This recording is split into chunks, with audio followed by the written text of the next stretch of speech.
Good afternoon. We're here with Wes Goodwin again. And how are you doing this afternoon, Wes?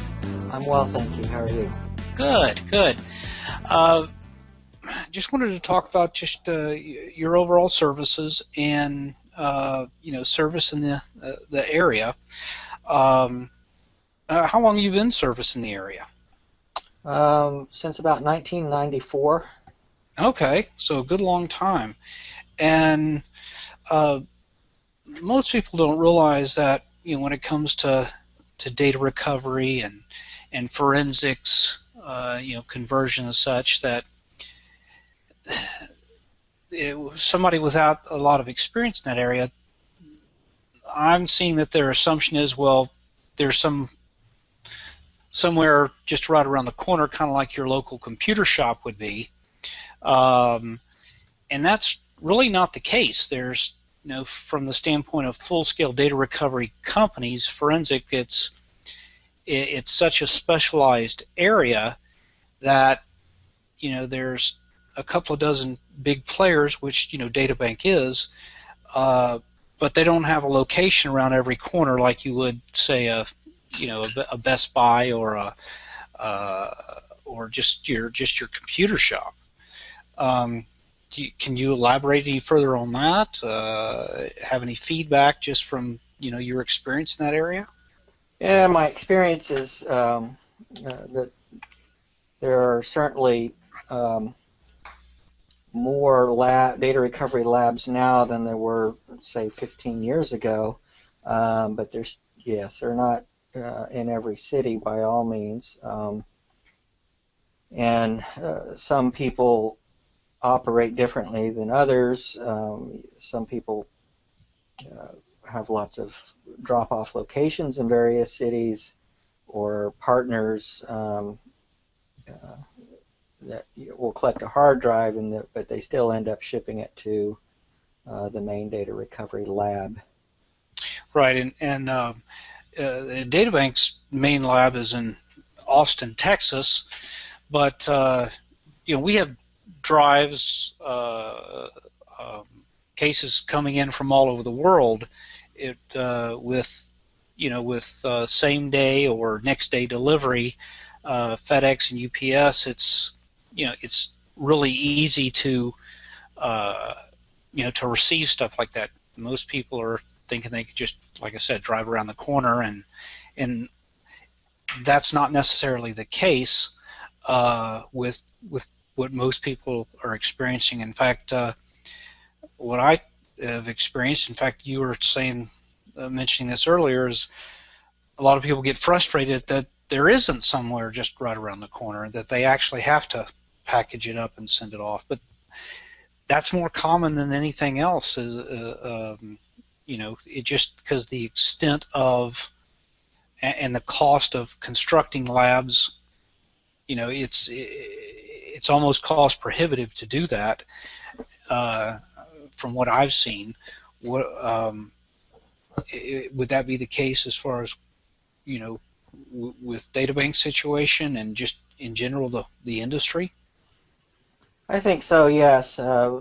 We've invested a lot into our lab and developing a clean room, electronics rework lab. We even have a dedicated floppy drive lab that is less and less used every year, but we still maintain it because when it's needed, as well as various hardware and software to address servers, and then all kinds of other data recovery. So to duplicate that in many locations, and then to manage all of it and then keep it all up to date would be a monumental task. So most people have one or at the most a few data recovery labs spread out around. That's what I've seen too, and I think I should point out that we still will go to somebody's location, like you've mentioned before, where if somebody has a large server array, that it's just not as easy to have FedEx come by and pick it up, and as such, or even for security reasons, we will go to the client location. It doesn't mean that we won't. It's just from a practicality and lab standpoint.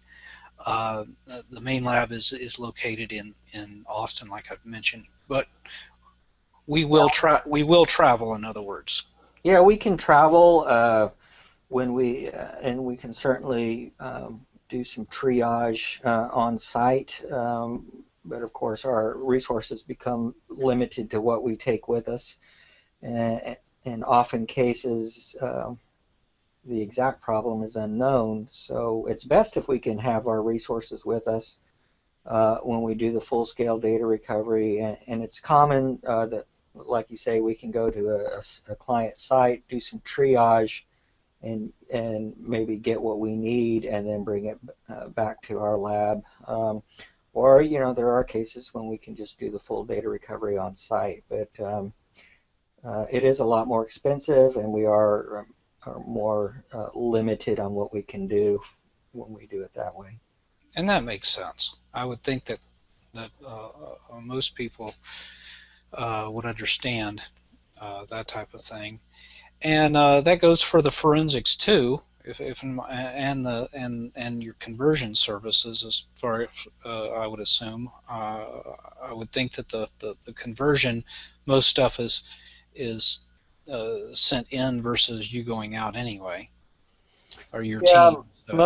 Most conversion projects do come in. A lot of times there's a high volume of those, first of all, and it's spread out over a longer period of time. Forensics, same way. A lot of them are sent in, but it is very common in forensics that we may need to go on site for some reason to acquire forensic images of the various media, and then bring those images back for the forensic analysis in our lab. Okay, all right. Well, I think this is going to be helpful for a lot of people that question why is it that they have to box it up and ship it. As far as shipping, what type of recommendations do you have so that that the drive/media does arrive in a condition that you can work with? You're not going to stick it in an envelope, I'm assuming. No, we recommend, in the instance, say, for a hard drive, that it be placed in an anti-static bag, and it be put in packaging such as a box wrapped with bubble wrap with at least 2 inches of foam or some kind of cushion around it, but fits snugly so it's not rattling around in the box. And then we recommend that be shipped FedEx priority overnight. In our experience, it gets the best handling that way. And we've never really had an issue with damage beyond any original damage when media is shipped that way. Okay, all right.